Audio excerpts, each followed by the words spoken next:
Assim o fazemos em nome de Jesus. Amém. Meus irmãos, a história de José, apenas em resumo, começa contraste, que causou a ida de José para o Egito, começa com uma desavença entre os irmãos, entre ele e os irmãos, em decorrência da preferência do pai, de Jacó, com José em relação aos outros filhos. Os irmãos se lembram o que motivou o ódio dos irmãos em relação a José? Foi um presente. Ele ganhou uma túnica, uma túnica que era usada pelos reis do Antigo Oriente, uma túnica cara, diferenciada. Isso causou a inveja, o ódio, e isso foi aumentando ao ponto de os irmãos intentarem contra a vida deles, contra a vida dele, de José no caso. E a intenção dos irmãos era de fato matar José. Obviamente que isso não aconteceu pela providência e o cuidado de Deus. E eles então venderam José como escravo para os midianitas que iam para o Egito. Qual foi o primeiro lugar que José ficou lá no Egito, quando chegou ao Egito? Casa de quem? Casa de Potifar. O que aconteceu na casa de Potifar? Apenas relembrando da história, A mulher desejou, e isso era um ato contínuo, José, e José sempre resistindo, até que ele fugiu, e a mulher usou essa oportunidade para acusar José justamente do contrário, das intenções que ela tinha com ele, ele acusou José, e José foi para onde?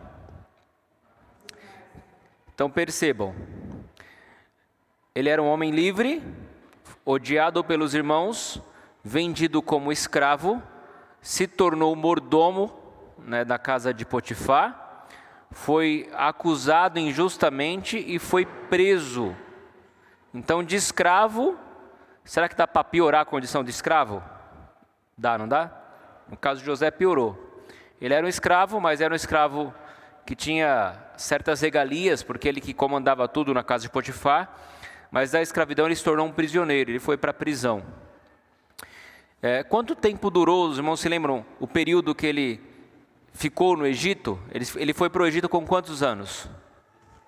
17. E com quantos anos ele se tornou governador? Se lembram? 30 anos. Então, durante 17 anos, ele ficou parte desse tempo, eu acho que uma pequena parte desse tempo, como mordomo na casa de Potifar, e a maior parte desse tempo como um prisioneiro, um homem que, de fato, lhe foi roubada a liberdade injustamente. Mas, como nós vimos, você não vê na narrativa bíblica José reclamando da sua condição.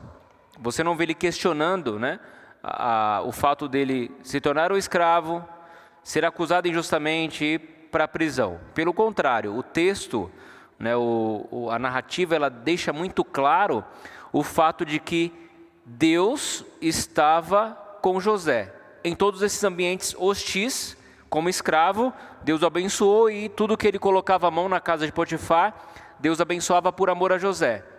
Na prisão, quando ele chegou na prisão, ele achou mercê, graça, diante do carcereiro, e o carcereiro confiou a José o comando, o cuidado da prisão e dos prisioneiros. Ele tinha sob o seu comando. E aí, na prisão, ele tem uma visita de 2 ilustres senhores aqui, que eram muito próximos de Faraó. Quem lembra quem eram?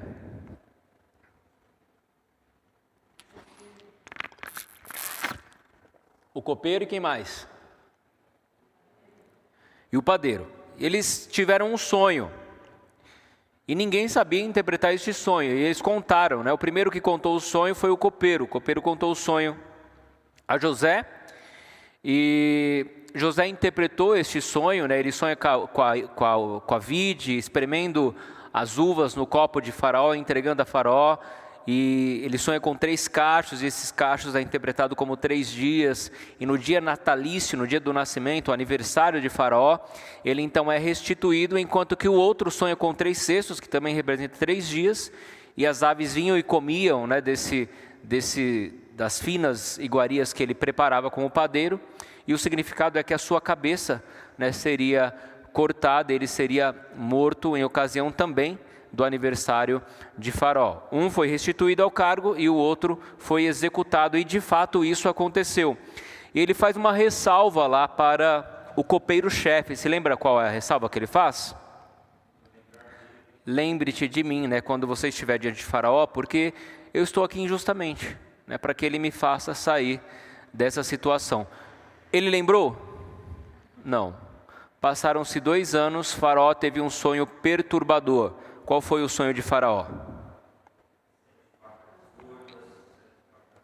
Certo. E as 7 espigas, né? Belas e as 7 espigas mirradas, e as mirradas engoliam as belas, as vacas magras engoliam as gordas, e o estado delas continuava ainda magro e feio.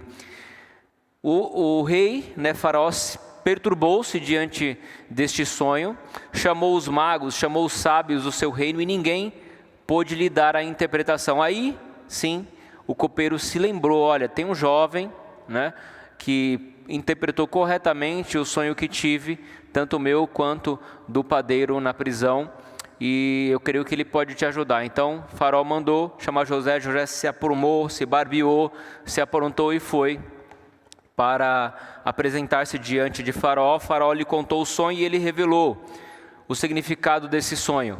Na verdade, ambos os sonhos eram a mesma coisa, tinham o mesmo significado. Seriam 7 anos de grande fartura e os 7 anos de escassez e de fome por toda a terra. Só que ele não junte isso, vai sustentar a terra no período de seca. Ele deu esse conselho a Faraó, e Faraó achou interessante, né? Os sábios também gostaram desse conselho de José do Egito, e ele então decidiu colocar o próprio José como esse grande administrador. E Faraó concedeu grande autoridade a José. Acima de José apenas Faraó, né? Mas ninguém levantava uma mão ou um pé na terra do Egito sem o consentimento de José. Ele era o grande administrador do Egito, né? Ele era o grande comandante, mordomo de toda a terra do Egito. E assim foi a história de José, de um menino imaturo, né, que vivia ali com seus irmãos como aquele que fazia as fofocas, né? Olha, Rubem está fazendo isso com o rebanho, ó, Simeão não está cuidando direito. Ele era aquele que levava o recado para o pai. Ele então foi preso, foi vendido como escravo, preso, e agora se tornou o governador de todo o Egito. Se lembram dos motivos também pelos quais os irmãos o odiavam, além da túnica que o pai deu somente a ele? Ele era um sonhador, né? Ele era um sonhador, e o sonho insinuava os irmãos, né, o pai, prostrando-se diante dele. Só que não foi apenas um sonho comum, né? José, ele teve esse sonho como uma visão profética, aquilo que de fato haveria de acontecer. E aconteceu aqui no capítulo 42. A fome, houve esse período, né, de grande fartura. José recolheu aí os cereais nas cidades celeiros, e ele pôde juntar mantimento necessário para prover aí a manutenção de toda a terra. A ideia aí, meus irmãos, é que de fato a seca atingiu todo mundo conhecido, né? A fome e a seca foi geral. Então havia muita escassez em toda a terra e não apenas no Egito. E isso chegou ao conhecimento de Jacó, que vivia em Canaã, né, na terra prometida. Sabedor Jacó, acompanha aí o versículo 1 do capítulo 42. Agora nós vamos entrar no capítulo onde nós paramos, capítulo 42. Sabedor Jacó de que havia mantimento no Egito, disse a seus filhos: por que estáis aí a olhar uns para os outros? E ajuntou: tenho ouvido que há cereais no Egito. Descei até lá e comprai-nos deles, para que vivamos e não morramos. Parece que os irmãos, diante da seca, eles ficaram meio letárgicos, meio parados, sem saber o que fazer. Então, um ancião, né, Jacó já não era nenhum jovem aí, ele tem a iniciativa de incentivar os filhos e dar a ordem: olha, vai para o Egito e compre mantimento para que nós não morramos de fome. Então desceram os 10 irmãos. Eram quantos irmãos? 12, né? Jacó, ele até agora, né, passaram-se aí quase 20 anos, mas para ele um filho já não existia, né? José, se lembra da mentira que eles contaram. Só que não foi os 11, ele reteve um. Quem ficou com ele? Benjamim, né? O mais novo, filho da sua esposa preferida, que era Raquel. Irmão, né? Por parte de pai e mãe de José. Então desceram os 10 irmãos de José para comprar cereal do Egito. Versículo 3. 4. A Benjamim, porém, irmão de José, não enviou Jacó na companhia dos irmãos, porque dizia, para que não lhe suceda acaso algum desastre. Veja que ele ainda mantém uma preocupação especial, né, por Benjamim, porque era o único filho que lhe restara de Raquel, e era o filho da sua velhice, né, o filho mais novo. Entre os que iam, pois, para lá, foram também os filhos de Israel, porque havia fome na terra. Olha um dado interessante no versículo 5. Parecia que havia uma grande caravana se dirigindo, né, para o Egito. Então não era apenas a família de Israel, né, o povo de Israel ali, de Jacó, que estava precisando de mantimento, mas toda a terra. Então eu entendo que nesse período houve uma grande confluência de povos, né, buscando cereais e recursos no Egito. Então vinha gente de toda a terra para o Egito a fim de comprar mantimento. E eles seguiram nessa uma dessas caravanas que iam para o Egito, saindo da terra de Canaã. E no versículo 6, agora o narrador vai fazer questão de enfatizar a posição de José. A posição de José. Ele não era mais um escravo, ele não era mais um mordomo na casa de um sacerdote, de um oficial. Ele não era mais aquele que cuidava das celas e dos presos, né? Ele não era mais um prisioneiro, ele era um governador, né? O governador de todo o Egito. O versículo 6 diz aí, ó, José era governador daquela terra. Era ele o responsável por vender, né, a todos os povos da terra. E os irmãos de José vieram e se prostraram, rosto em terra perante ele. Se lembraram do quê? Se lembraram do sonho, né? O governador aqui, meus irmãos, é a palavra hebraica shalit, que traz a ideia de um soberano. Não era apenas um governador, era alguém de autoridade, era alguém que dominava, que tinha domínio. Ele faz questão de mostrar a posição, a alta posição de José agora. Não era apenas um administrador, era alguém que ocupava uma posição dominante, alguém que tinha domínio, era o soberano ali na terra do Egito. E aqui eles se prostram, né? A palavra hebraica shaká, que é inclinar-se rosto em terra, como se faz diante de um nobre, de um rei, de alguém que é superior. E aí nós lembramos de Gênesis 37. Abram lá em Gênesis 37 e leiam os versículos de 7 a 9, por favor.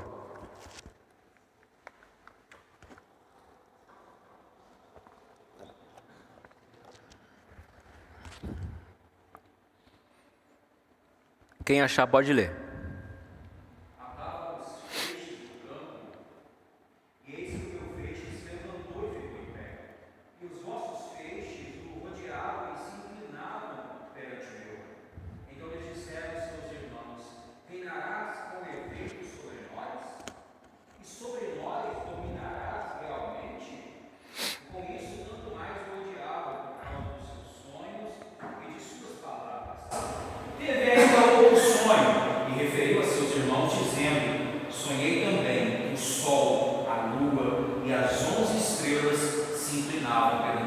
Olha só que interessante.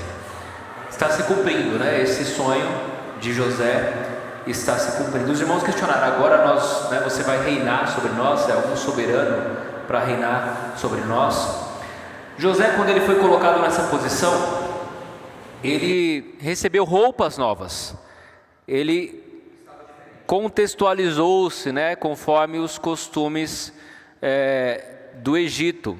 E obviamente passaram quase 20 anos na mente dos seus irmãos Provavelmente José já havia sido morto ou algum destino cruel ele já havia lhe acometido. Então eles não reconheceram José, né? Ele já havia mudado a sua aparência, porque ele estava em desenvolvimento e agora era um homem maduro, e também ele aderiu às vestimentas e aos costumes do Egito, tanto que os seus irmãos não o reconheceram. José, porém, os reconheceu, né? O texto diz no versículo 7, porém ele não se deu a conhecer, e lhes falou asperamente, e lhes perguntou: de onde vindes? Responderam: da terra de Canaã, para comprar mantimento. José reconheceu os irmãos, porém eles não o reconheceram. Então se lembrou José dos sonhos que tivera a respeito deles, e lhes disse: vós sois espiões, e viestes para ver os pontos fracos da terra. Eu acredito que José aqui estava fazendo um tipo de disciplina, ele estava disciplinando os irmãos.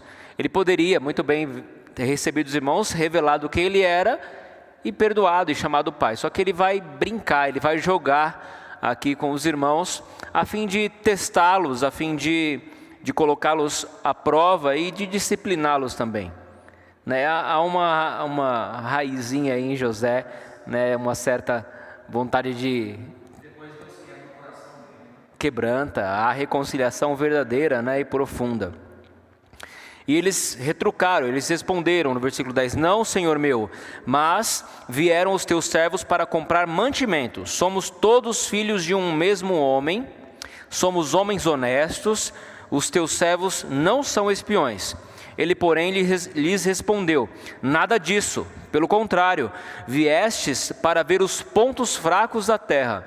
Eles disseram: nós, teus servos, somos 12 irmãos, filhos de um homem na terra de Canaã. O mais novo está hoje com o nosso pai, o outro já não existe. Esse outro é José. Então lhes falou José: é como já vos disse, sois espiões. José estava resoluto em declarar como espiões, a fim de colocá-los à prova. E a prova era a seguinte: olha, vocês não vão embora sem comprovar, ou vocês só vão embora se vocês comprovarem que o que vocês estão dizendo é a verdade. E como prova dessa verdade, vocês vão ter que trazer esse irmão mais novo, para que realmente, né, vocês confirmem que vocês não são espiões e o que vocês estão falando é a verdade de fato. Só que ele deixa um retido, né, como garantia desse retorno, e quem fica retido é Simeão. Nisto sereis provados pela vida de Faraó, daqui não saireis, sem que primeiro venha o vosso irmão mais novo. Enviai um dentre vós que traga vosso irmão, e vós, primeiro, né, ele decide trancar todos ali, apenas um ia voltar. E vós ficareis detidos para que sejam provadas as vossas palavras, se há verdade no que dizeis, ou se não, pela vida de Faraó, sois espiões. E os meteu juntos em prisão 3 dias. Ao terceiro dia, versículo 18, disse-lhes José: fazei o seguinte e vivereis, pois temo a Deus. Se sois homens honestos, fique detido um de vós na casa da vossa prisão. Vós outros, ide, levai cereal para suprir a fome das vossas casas, e trazei-me vosso irmão mais novo, com o que serão verificadas as vossas palavras, e não morrereis. E eles se dispuseram a fazê-lo. Bem, se eles foram até o Egito em busca de mantimento, é porque de fato as coisas estavam ruins, haviam acabado, havia crianças, né? Havia famílias, havia animais, eles tinham os seus rebanhos, eram pastores. E José age com misericórdia aqui. Ele fala: olha, eu vou deixar vocês voltarem, levarem suprimento, mantimento, cereais, para suprir a necessidade das vossas casas, e vou reter apenas um aqui. Vocês só vão voltar e só terão, né, a libertação de Simeão quando vocês trouxerem o irmão mais novo de vocês. Ele age com misericórdia. Então, aí vem a questão da confissão, né, do arrependimento. Essa aflição que os irmãos estão passando o faz lembrar, né, do grave pecado que eles cometeram contra José. Eles trazem isso na memória. Então disseram uns aos outros: na verdade, somos culpados no tocante a nosso irmão, pois lhe vimos a angústia da alma quando nos rogava, e não lhe acudimos, por isso nos vem esta ansiedade. Meus irmãos, do modo, né, como Deus trabalha em situações adversas que passamos, é levar a reconhecermos os nossos pecados. Deus nos leva a reconhecer os nossos pecados através do sofrimento, através de angústia, através do exercício da disciplina. Às vezes, a questão disciplinar ou momentos difíceis que passamos está relacionado à disciplina do Senhor. E esse é o modus operandi que Deus trabalha. E quando eles se veem nessa aflição, presos há 3 dias, né, sendo acusados falsamente de espião, vem à memória, né, que isso é fruto do pecado deles em ter vendido o seu irmão como escravo, em ter agido, né, de modo cruel para com José. Então eles se veem culpados. E esse é o primeiro ponto, é o ponto de partida para o verdadeiro arrependimento. Enquanto você não tiver consciência da gravidade dos seus pecados, de quando isso afeta o seu relacionamento com Deus e com o seu próximo, o quanto o pecado afeta a sua vida, quanto você não tiver consciência da sua culpabilidade, você não vai se ver necessitado do perdão de Cristo. Então é apenas depois que você toma consciência da gravidade, né, do pecado, é que você se volta para o arrependimento verdadeiro e sincero. Então esse é um processo que Deus está trabalhando e agindo na vida dos irmãos de José. Ele está trabalhando o coração deles para levá-los ao arrependimento verdadeiro e sincero. Talvez eles tenham continuado a vida deles sem nem se preocupar. E nós sabemos o que essa mentira causou a Jacó. Jacó não chorou quando morreu seu pai. Jacó não chorou quando morreu a sua esposa amada, pelo menos nós não temos o registro disso, mas Jacó ficou profundamente triste, né, quando soube da notícia, né, da falsa notícia da morte do seu filho José. E eles não se comoveram diante desse sofrimento do pai. Talvez não tiveram sequer remorso, mas a culpa agora começa a aparecer diante dessa adversidade. E é assim que Deus trabalha. Deus nos leva a algumas situações para podermos reconhecer o quão pecadores nós somos e quão necessitamos da sua graça, misericórdia e perdão. Rúben vai se auto-justificar, né? Rúben é o primogênito de Jacó. E de fato, os irmãos lembrarem lá, né, na ocasião que eles estavam pretendendo matar José, Rúben foi aquele que se colocou, olha, joga ele no buraco. E a intenção dele era voltar e resgatar o menino e entregá-lo ao seu pai, né? Mas não deu tempo. Respondeu Rúben, ele vai se justificar aqui: não vos disse eu, não pequeis contra o jovem, e não me quisestes ouvir, pois vedes aí que se requer de nós o seu sangue. Eles, porém, não sabiam que José os entendia, porque lhes falava por intérprete. José foi sábio em manter o seu papel como um egípcio, né? Ele falava apenas com o intérprete para que eles não desconfiassem que de fato era o seu irmão. E José, ao ouvir, né, toda essa história, essa trama, o trabalhar de Deus na vida dos seus irmãos, ele se emociona. Ele vai se emocionar algumas vezes aqui, nesses encontros, né, com os seus irmãos. Ele se emociona e se retira para chorar. Versículo 24, e retirando-se deles, chorou, depois tornando-lhes falou, tomou a Simeão dentre eles e o algemou na presença deles. Então Simeão foi escolhido para ficar sob custódia até que eles regressassem com Benjamim, provando a veracidade de suas palavras. Então ordenou José que lhes enchessem de cereal os sacos e lhes restituíssem o dinheiro, a cada um no saco de cereal, e o suprissem de comida para o caminho, e assim lhe foi feito. Misericórdia, né?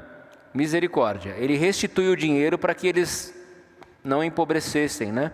Não gastassem aí todo o seu recurso na compra de mantimentos. O dinheiro aqui, meus irmãos, é a prata, né? A prata era comercializada naquele período como moeda, como dinheiro. Eles então carregaram o cereal sobre os seus jumentos e partiram dali. Abrindo um deles o saco de cereal para dar de comer ao seu jumento, na estalagem, deu com o dinheiro na boca do saco de cereal. Então disse aos irmãos, devolveram meu dinheiro, aqui está na boca do saco de cereal. Desfaleceu-lhes o coração e atemorizados entreolhavam-se, dizendo, que é isto que Deus nos fez? eles não entenderam o propósito daquilo, né, e pensaram que talvez isso pudesse ser usado contra eles.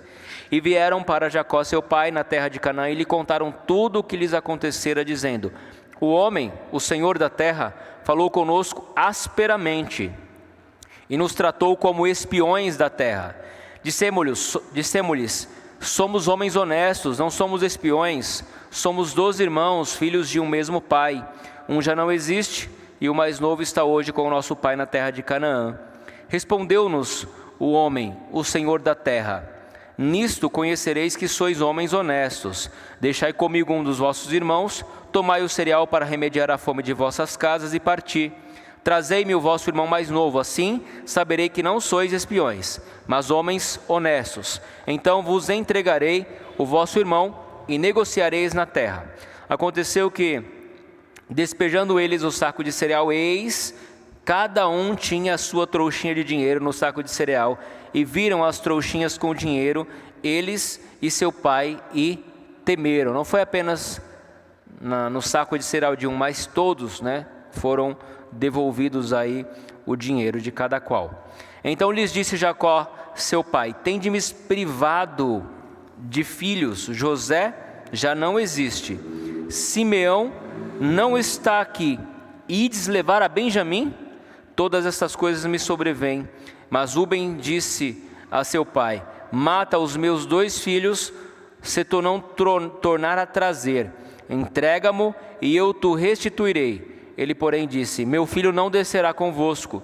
Seu irmão é morto e ele ficou só. Se lhe sucede algum desastre no caminho, por onde fordes, farei descer as minhas cãs com tristeza à sepultura. A cãs aí faz uma referência à avançada velhice, né? Farei descer aí a minha velhice com tristeza à sepultura. Traz a ideia de cabelo grisalho, uma velhice, uma intensa velhice ou muita velhice. E a questão é que Jacó não cede em dar o filho mais novo para trocar, né, pela vida de Simeão. Ele já havia perdido um filho, ele não está disposto a perder outro filho. Mas é só uma questão de tempo. A fome na terra vai durar 7 anos, né, como nós vimos. Logo, o cereal, o mantimento ia acabar e eles teriam que voltar ao Egito para buscar mais mantimento. E assim acontece no capítulo seguinte, né? Os irmãos de José têm que descer outra vez ao Egito, capítulo 53. A fome persistia gravíssima na terra. Tendo eles acabado de consumir o cereal que trouxeram do Egito, disse-lhe seu pai: voltai e comprai-nos um pouco de mantimento. Mas Judá lhes respondeu fortemente, nos protestou o homem, dizendo: não me vereis o rosto, se o vosso irmão não vier convosco. Se resolveres enviar conosco o nosso irmão, desceremos, e te compraremos mantimento. Se, porém, não o enviares, não desceremos, pois o homem nos disse: não me vereis o rosto, se o vosso irmão não vier convosco. O texto, meus irmãos, não fala quanto tempo durou esse mantimento. A viagem era longa, alguns meses aí no lombo, né, de animais, de jumento até o Egito. E havia passado um certo período de tempo, mas o mantimento acabou e eles tinham necessidade de voltar. Porém, eles não voltariam sem Benjamim, porque José não iria aceitá-los, né, sem a presença do irmão mais novo, conforme ele havia enfatizado, e porque fora áspero com eles. Judá então questiona o pai: olha, se você não mandar, a gente não adianta nem a gente subir, porque ele não vai nos receber. E Jacó vai questionar isso, né? Agora imaginem aí a dor de um pai que perdeu um filho amado, né, colocando em risco a vida do outro, né, do mais novo. E ele vai questionar por que eles fizeram este mal, dando conhecer a este homem que tinhas outro irmão. Responderam eles: o homem nos perguntou particularmente por nós e pela nossa parentela. Vive ainda nosso pai? Tendes outro irmão? Respondemos-lhes segundo as suas palavras. Acaso poderíamos adivinhar que haveria de dizer: trazei o vosso irmão? José conhecia a família, estava testando eles, né? Então ele faz perguntas bem específicas aqui, e eles respondem naturalmente sem a intenção de que ele iria acusá-los e requerer, né, a vida de Benjamim também. Judá, ele age diferente de Rúben, né? Rúben, ele faz uma proposta ao pai. Qual é a proposta? Ele troca a vida de Benjamim pela vida dos filhos. Judá vai fazer diferente. Judá, ele vai se colocar aqui, né, como aquele que é responsável, não os filhos dele, mas ele mesmo. Olha, você pode requerer da minha vida, né? Porque eu vou ser responsável pelo menino. Percebam, meus irmãos, que Deus está moldando o caráter de Judá também. Se lembra da história de Judá e Tamar? Né? Toda aquela questão, como Deus começa a trabalhar o caráter de Judá, e agora ele está se tornando o grande líder da nação de Israel. Não é José que vai ser o grande líder da nação de Israel. Tanto que a descendência de Cristo vem de quem? Da tribo de Judá. Ele é o leão da tribo de Judá. Então Judá começa a se destacar e a assumir responsabilidade, assumir a liderança. Uma das marcas de um bom líder é aquele que assume responsabilidades. O que não é líder, diante de algum problema, diante de alguma desavença, ele vai fazer o quê? Jogar a responsabilidade para o outro.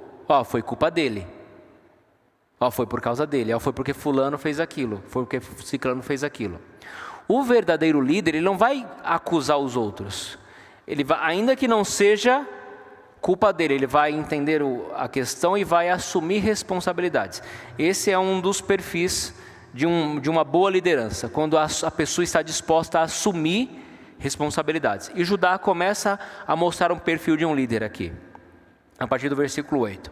Com isto disse Judá a Israel, seu pai: envia o jovem comigo, e nos levantaremos e iremos, para que vivamos e não morramos, nem nós, nem tu, nem os nossos filhinhos. E eu serei responsável por ele. Da minha mão o requererás. Se eu não o trouxer e não te puser à presença, serei culpado para contigo para sempre. Se não nos tivéssemos demorado, já estaríamos com certeza de volta a segunda vez. Parece que não é uma resistência de uma conversa como nós estamos tendo aqui. Jacó resiste algum tempo, o mantimento acabou, e ele resiste algum tempo em mandar Benjamim. E eles não querem enviar Benjamim, né? Mas já não havia mais mantimento, então era necessário tomar uma medida rápida. Então Judá, diante desse problema, diante dessa questão, ele assume responsabilidade e fala: manda, porque a comida está acabando, nós vamos morrer, os nossos filhos vão morrer, eu vou tomar a responsabilidade pela vida de Benjamim. Jacó, então, né, ele vai recorrer aos mesmos artifícios que ele usou para apaziguar, né, a presença ao seu irmão quando ele ia apresentar-se diante dele, depois que ele ficou um bom tempo, né, na terra de Harã, de Labão. Qual foi o artifício que ele usou para apaziguar o seu irmão Esaú, antes de entrar novamente na sua presença? Ele fez o quê? Se lembram? Mandou um monte de animais, rebanhos, né, presentes para tranquilizar. E ele vai usar, Jacó é um homem sagaz, né, um homem esperto. Ele vai usar esse mesmo recurso para tentar apaziguar este governador que ele não faz ideia de que seja o seu filho. Então respondeu Israel, seu pai: se é tal, fazei, pois, isto: tomai dos mais preciosos desta terra, nos sacos para o mantimento, e levai de presente a esse homem um pouco de bálsamo, um pouco de mel, aromatas, mirra, nozes de pistácia e amêndoas. Levai também dinheiro em dobro, e o dinheiro restituído na boca dos sacos de cereal, tornai a levá-lo convosco, pode bem ser que fosse engano. Então ele se lembra que o dinheiro voltou. Então, você vai levar esse dinheiro e vocês vão levar ainda dinheiro dobrado, além dos presentes, das iguarias dessa terra, para oferecer a esse homem. E levai também o vosso irmão, levantai-vos e voltai àquele homem. Deus Todo-Poderoso vos dê misericórdia, né? Graça, ache mercê, compaixão perante aquele homem, para que vos restitua o vosso outro irmão, Simeão, e deixe também vir Benjamim. Quanto a mim, se eu perder os filhos, sem filhos ficarei. Os irmãos conseguem perceber o humor, consegue, Gui, perceber a psique, a alma, a tristeza desse homem? Ele tem uma visão já bem negativa. Olha, se eu perder esse outro filho... Ele já sabe quando a pessoa está depressiva, já não liga para a vida e para os acontecimentos, ainda piores que sejam. Então ele estava resistindo, agora ele abre mão, olha, se eu deixar ele aqui, todo mundo vai morrer de fome. Então vou mandar, se eu perder filhos, sem filhos eu ficarei. Eu vejo uma questão da alma, né, da tristeza de Jacó aqui, uma visão bem pessimista, né, da vida e da esperança que ele já não tinha mais. Quanto a mim, se eu perder filhos, sem filhos ficarei. José então hospeda os seus irmãos. Eles retornam, tomaram, pois, os homens os presentes, o dinheiro em dobro e a Benjamim. Levantaram-se, desceram ao Egito e se apresentaram perante José. Vendo José a Benjamim com eles, disse ao despenseiro de sua casa: leva estes homens para casa, mata rezes e prepara tudo, pois estes homens comerão comigo ao meio-dia. Fez ele como José lhe ordenara e levou os homens para a casa de José. Os homens tiveram medo porque foram levados à casa de José e diziam: é por causa do dinheiro que da outra vez voltou no saco de cereal para nos acusar e arremeter contra nós, escravizar-nos e tomar nossos jumentos. Os irmãos já ficam meio cabreiro com José. A primeira recepção não foi boa, ele agiu asperamente, manteve um irmão sob custódia, né, e eles desconfiaram do dinheiro ter voltado. Então eles já têm uma visão bem negativa aqui do que pode acontecer, porque eles foram convidados a ir à casa de José. E José, o texto faz essa jogada, né, de posição. Antes José era o mordomo da casa, ele recebia ordens de Potifar e ele executava as ordens. Agora José tem um mordomo, ele é o senhor da casa. E ele tem o despenseiro que vai cuidar, né, daquilo que tem que ser cuidado na sua casa, sob as suas ordens, né? O texto faz essa questão de jogada de posição, realmente para enaltecer a posição de José aqui. Ele dá ordem, olha, prepara os animais, né, essa mata-rezes são animais gordos para servir, né, de refeição. Prepara tudo porque eles vão comer comigo por volta do meio-dia, né? Vão cear, vão almoçar comigo. E os irmãos chegaram, né, ao mordomo da casa e falaram à porta: olha, Senhor, mais uma vez descemos a comprar mantimento. E quando chegamos à estalagem, nós abrimos os sacos dos cereais e eis que o dinheiro de cada um estava na boca do saco de cereal. Nosso dinheiro estava intacto e tornamos a trazê-lo conosco. E trouxemos também outro dinheiro conosco para comprar mais mantimento. Não sabemos quem tenha posto o nosso dinheiro nos sacos de cereal. Isso perturbou eles. Se lembram como eles ficaram perturbados com isso? Então eles já vêm se justificando. Olha, né, aconteceu isso, estou declarando aqui, porque talvez tenha acontecido mal entendido e não foi a nossa intenção, né, fazer isso ou voltar com o nosso dinheiro. O mordomo apazigua eles aqui, tranquiliza, né? Olha, não temas, paz seja convosco, o vosso Deus, o Deus de vosso pai, vos deu tesouro no saco de cereal, o vosso dinheiro chegou a mim. E lhes trouxe Simeão. Então Simeão é libertado, né, da prisão, sob o cativeiro, para poder cear, né, com os seus irmãos. Eles foram então à casa de José. Chegando na casa de José, o mordomo vai acolhê-los, vai dar água para que eles banhassem, né, os pés. Também cuidou dos seus animais, deu ração aos jumentos. E eles prepararam então o presente para quando José viesse ao meio-dia, pois ouviram que ali haviam de comer. Se lembra do presente que Jacó mandou? Então eles vão preparar para apresentar a José. Chegando José à casa, trouxeram-lhe para dentro o presente que tinham em mãos e prostraram-se perante ele, né? Agora os 11 irmãos se prostram diante de José. Cumprimento das profecias, né, do seu sonho, lá no capítulo 37. E José vai perguntar pelo pai, né?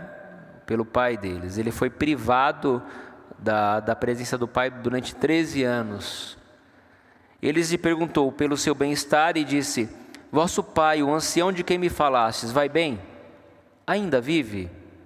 Responderam: vai bem o teu servo, nosso pai vive ainda. E abaixaram a cabeça e mais uma vez se prostraram. Pela terceira vez nós vemos o registro dessa devoção, e desse prostrar-se diante de José. José se comoveu, mais uma vez. A primeira vez, quando ele ouve que os irmãos haviam se declarado culpados, quando ele ouve a história que eles passaram e aquilo que eles haviam feito, ele se comove, sai e vai chorar escondido. E isso vai acontecer mais uma vez.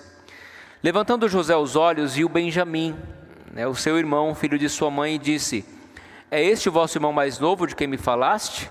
E acrescentou: Deus te conceda graça, meu filho. José se apressou e procurou onde chorar, porque se movera no seu íntimo para com o seu irmão.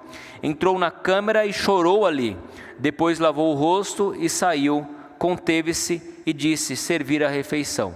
Obviamente, que os filhos de uma mesma mãe eram muito mais próximos que os outros.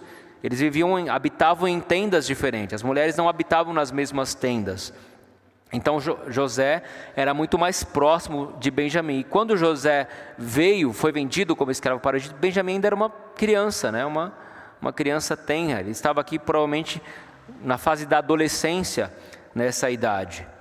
E quando ele viu Benjamim, ele se comoveu, e ele correu ali para a câmara e chorou. Depois lavou o rosto, conteve-se, conteve as suas emoções, e foram cear. Serviram-lhe a ele a parte, e a eles também a parte, e a parte aos egípcios, que comiam com ele, porque aos egípcios não lhes era lícito comer pão com os hebreus, porquanto isso é abominação para os egípcios. Havia essa separação, pois os egípcios não podiam se alimentar com os hebreus.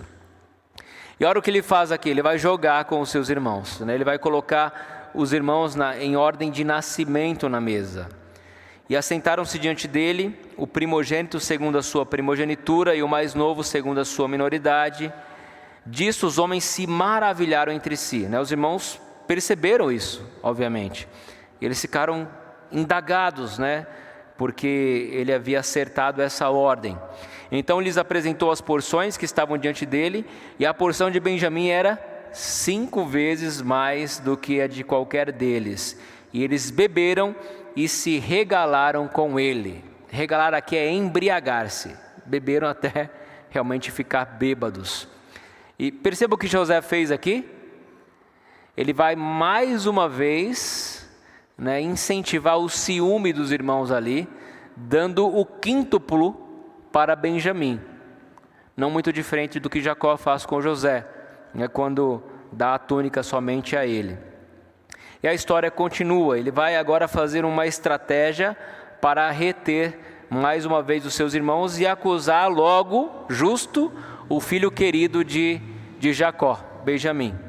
Deu José esta ordem ao mordomo da sua casa: enche de mantimento os sacos que esses homens trouxeram, quanto puderem, e põe o dinheiro de cada um na boca do saco do seu mantimento.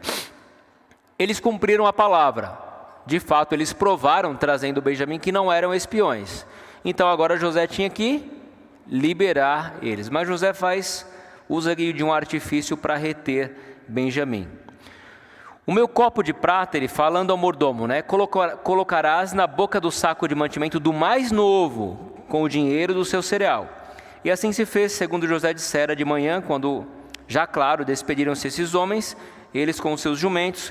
Tendo saído eles da cidade, não se havendo ainda distanciado, disse José ao mordomo de sua casa: levanta-te e segue após esses homens, e alcançando-os lhes dirás: por que pagaste o mal por bem? Não é este o copo em que bebe meu senhor, e por meio do qual faz as suas adivinhações? O bem por mal, Procedestes mal que nos fizestes. E alcançou-os e lhes falou essas palavras. Então lhes responderam: por que diz meu senhor tais palavras? Longe estejam dos teus servos praticar semelhante coisa. O dinheiro que achamos na boca dos sacos de mantimento tornamos a trazer-te, desde a terra de Canaã. Como, pois, furtaríamos da casa do teu senhor prata ou ouro? Aquele dos teus servos com quem for achado morra, e nós ainda seremos escravos do meu senhor. A hora que eles garantem a honestidade deles aqui, né? Eles colocam a vida daquele que estiver o copo de prata, em xeque como passível de morte, e eles se colocam, se isso de fato acontecer, como escravos. Então lhes respondeu: sejam conforme as vossas palavras, aquele com quem se achar será meu escravo, porém vós serei inculpados. E se apressaram, tendo cada um posto o saco de mantimento na terra, o abriu. O mordomo os examinou, começando do mais velho e acabando no mais novo, e achou-se o copo no saco de mantimento de Benjamim. Então rasgaram as suas vestes e, carregados de novo os jumentos, tornaram a trazer à cidade. Eles ficaram desesperados, né, quando perceberam que o copo estava no saco de Benjamim. Por quê? Eles disseram: aquele que estiver o copo seja morto e nós seremos seus escravos. E chegou Judá com seus irmãos à casa de José, e este ainda estava ali, e prostraram-se diante dele em terra. Quarta vez que eles se prostram diante de José. Disse-lhe José: que é isso que fizestes? Não sabeis vós que tal homem como eu é capaz de adivinhar? Então disse Judá: que responderemos a meu senhor? Que falaremos e como nos justificaremos? Achou Deus a iniquidade de teus servos. Eis que somos escravos de meu senhor, tanto nós como aquele em cuja mão se achou o copo. Mas ele disse: longe de mim que eu faça tal coisa. O homem em cuja mão foi achado o copo, esse será meu servo. Vós, no entanto, subi em paz para vosso pai. Perceba que mais uma vez quem toma a dianteira, né, quem toma a liderança, quem assume aqui a liderança do grupo é Judá. Ele não assume questionando, ele não assume, né, tentando entender ou propor alguma desculpa. Ele assume se responsabilizando. Olha, de fato, nós somos culpados e todos nós aqui estamos dispostos a se tornar seus escravos. Só que não era essa a ideia de José. A ideia de José era apenas manter sob custódia a Benjamim. Judá se responsabiliza e propõe ficar em lugar de Benjamim. Então agora Judá vai rasgar o coração, né? Vai abrir o coração diante de José, e ele não vai conseguir mais conter, né, o seu choro, o seu pranto, e aqui é onde a mágica vai acontecer, né, a mágica da reconciliação. Então José aproximou-se dele e disse: ah, Senhor meu, rogo-te, permite que o teu servo diga uma palavra aos ouvidos do meu senhor, e não se acenda a tua ira contra o teu servo, porque tu és como o próprio faraó. Meu senhor perguntou aos seus servos: tendes pai ou irmão? E respondemos a meu senhor: temos um pai já velho, e um filho da sua velhice, o mais novo, cujo irmão é morto, e só ele ficou de sua mãe, e o seu pai o ama.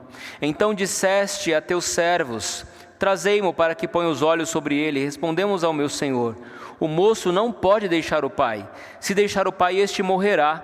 Então disseste a teus servos: se vosso irmão mais novo não descer convosco, nunca mais me vereis o rosto.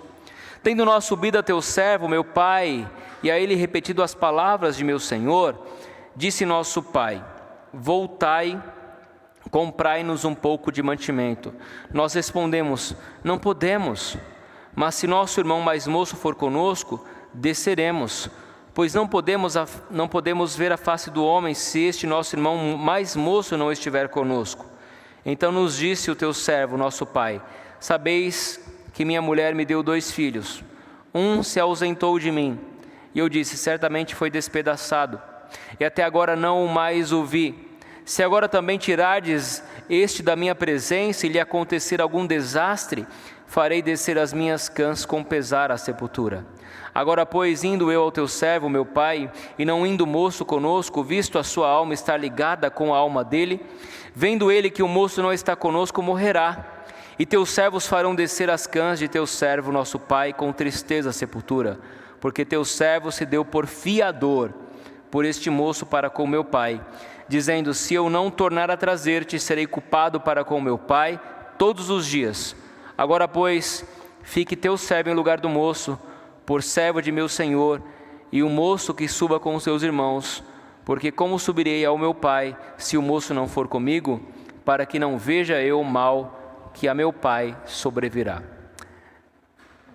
Judá, ele vai falar a situação de Jacó com a perda, né, ou a possível perda de José. José não sabia como havia ficado o seu pai, o estado que o seu pai havia ficado com a sua ausência. Agora Judá vai falar ao coração dele, né, vai explicar o quanto o pai já havia sofrido pela morte desse que já não existia, segundo eles, e como ele ficaria muito triste pela ausência do outro. Ele propõe uma troca: olha, deixa eu ficar no lugar de Benjamim. Judá realmente está assumindo a responsabilidade, Deus está moldando o caráter dele, diferente de Rúben, né, que coloca os seus filhos, né, no fogo. Ele não, ele assume a responsabilidade no lugar de Benjamim. José não pôde conter-se depois dessas palavras, ele se revela aqui aos seus irmãos, ele pediu para todo mundo sair da sua presença e disse: ninguém ficou com ele quando José se deu a conhecer aos seus irmãos. Levantou a voz em choro, de maneira que os egípcios o ouviram e também a casa de Faraó. E ele se revelou aos irmãos: eu sou José, vive ainda meu pai? E seus irmãos não lhe puderam responder porque ficaram atemorizados perante ele. José então vai perdoar os seus irmãos. Disse José a seus irmãos: agora achegai-vos a mim. E chegaram-se. Então disse: eu sou José, a quem vendestes para o Egito. Quando os irmãos souberam ou ouviram falando que ele era José, eles ficaram estarrecidos, né, diante daquela notícia, como que sem reação. Então ele chama eles mais próximos e revela: olha, eu sou José, aquele que vocês venderam para o Egito. Agora, não vos entristeçais, nem irriteis contra vós mesmo por me haverdes vendido para aqui, porque para a conservação da vida Deus me enviou diante de vós, porque já houve 2 anos de fome na terra, e ainda restam 5 anos em que não haverá lavoura nem colheita. Deus me enviou adiante de vós para conservar vossa sucessão na terra e para vos preservar a vida por um grande livramento.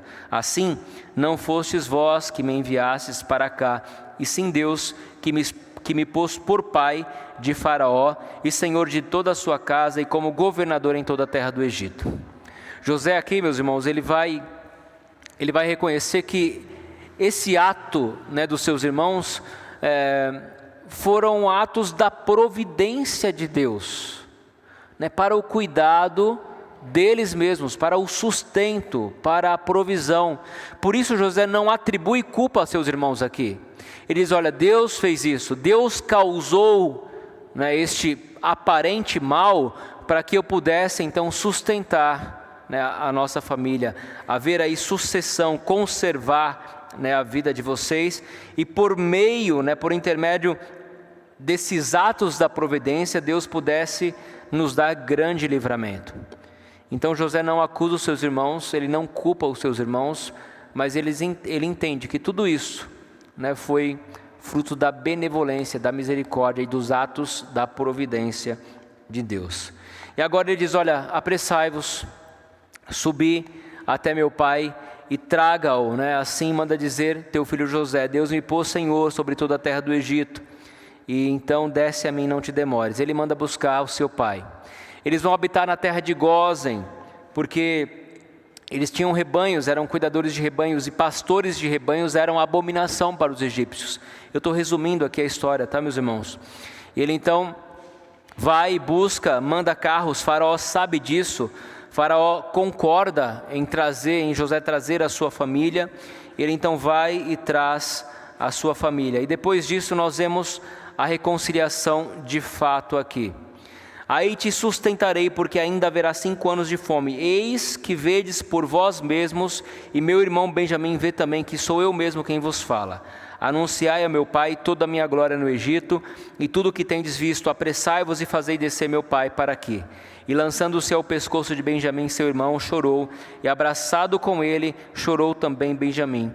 José beijou a todos os seus irmãos e chorou sobre eles, e depois seus irmãos falaram com ele. Esse falar é conversar, né? Conversar o tempo que talvez ficaram longe, o que aconteceu, como estava o seu pai, e houve de fato verdadeira reconciliação. Meus irmãos, não há nada mais precioso na vida do que a reconciliação. O ministério da reconciliação é algo fantástico. E poder reconciliarmos, uns com os outros diante de alguma desavença com o nosso irmão, seja de sangue, seja do sangue de Cristo, a família da fé, é algo realmente maravilhoso. E é isso que a Bíblia nos ensina o tempo todo. Nós podemos nos reconciliar com os nossos irmãos porque o próprio Deus nos reconciliou consigo mesmo por meio de Cristo.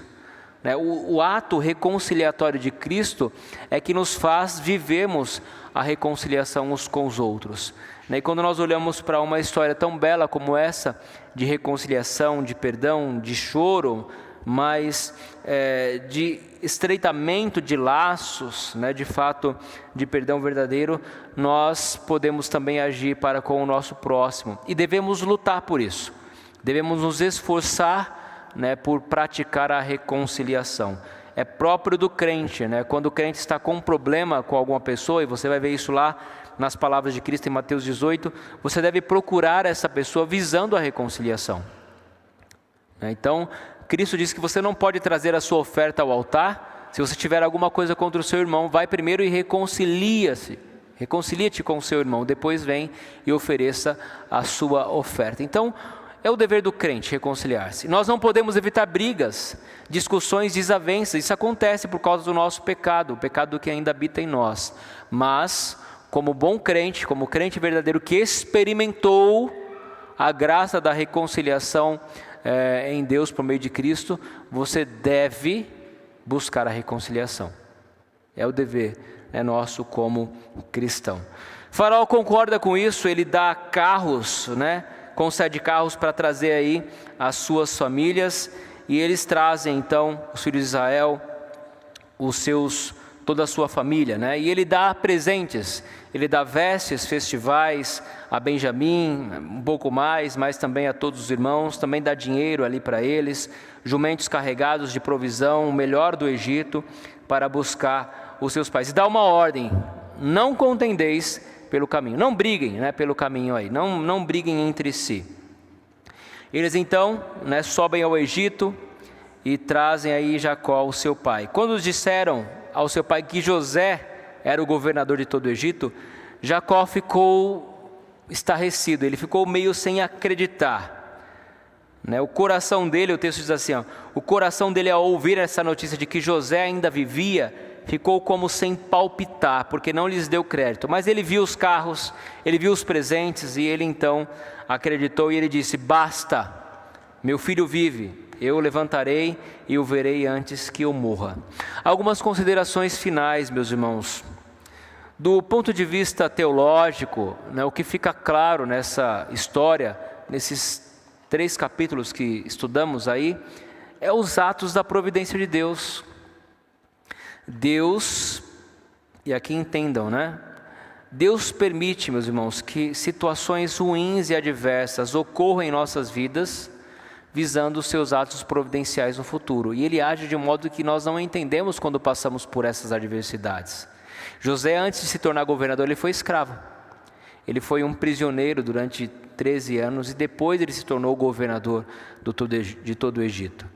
E ele, com perseverança, viveu com paciência esses momentos de tribulação, de angústia, e Deus então pôde mostrar os atos da providência de Deus. O que eu estou querendo te ensinar é o seguinte: quando você estiver em momentos difíceis, em situações desfavoráveis, provações, tribulações, não fiquem temerosos, orem a Deus e mostrem o que Deus quer te ensinar com isso. Os momentos de tribulações e angústias, ele tem o seu papel pedagógico na vida do crente. E muitas vezes essas provações são para fortalecer a nossa fé, para nos tornar homens e mulheres mais maduros diante do Senhor. Então, quando estiverem passando por momentos de angústias, ore a Deus e tente entender os atos da providência de Deus. Tudo coopera para o bem daqueles que amam a Deus. Então você precisa entender que até mesmo nas situações adversas, Deus tem os seus propósitos, tem os seus desígnios. Então fica claro aqui os atos da providência de Deus, permitindo que José passasse por esses anos difíceis para colocá-lo como governador e assim sustentar toda a sua casa. Deus é fiel no cumprimento das suas promessas. Paciência, resiliência de José são modelos, para vivermos em situações adversas, até que ele se tornou governador de todo o Egito. A história do perdão e da reconciliação nos leva a não alimentar ódio, não guardar mágoa, não deixar o tempo passar sobre algum irmão que ou tem alguma queixa contra você, ou se você tem alguma queixa contra ele, procura a reconciliação o quanto antes. Deus nos deu o ministério da reconciliação, não apenas para pregarmos o Evangelho, que é o meio pelo qual Deus reconcilia o homem consigo mesmo, mas para que nós também pudéssemos refazer laços que foram destruídos. Então, a partir dessa história bela de reconciliação, que você possa aprender esse exercício, sempre tendo como modelo a reconciliação que Deus mesmo fez para conosco. E eu quero que você entenda, sobretudo, que Deus é soberano. Ele está no controle de todas as coisas, de cada detalhe. Então descanse. Descanse na soberania e no cuidado de Deus, porque Deus é um Deus providente. Ele há de cuidar de nós em cada momento da nossa vida. Amém, meus irmãos? Alguma questão, algum acréscimo?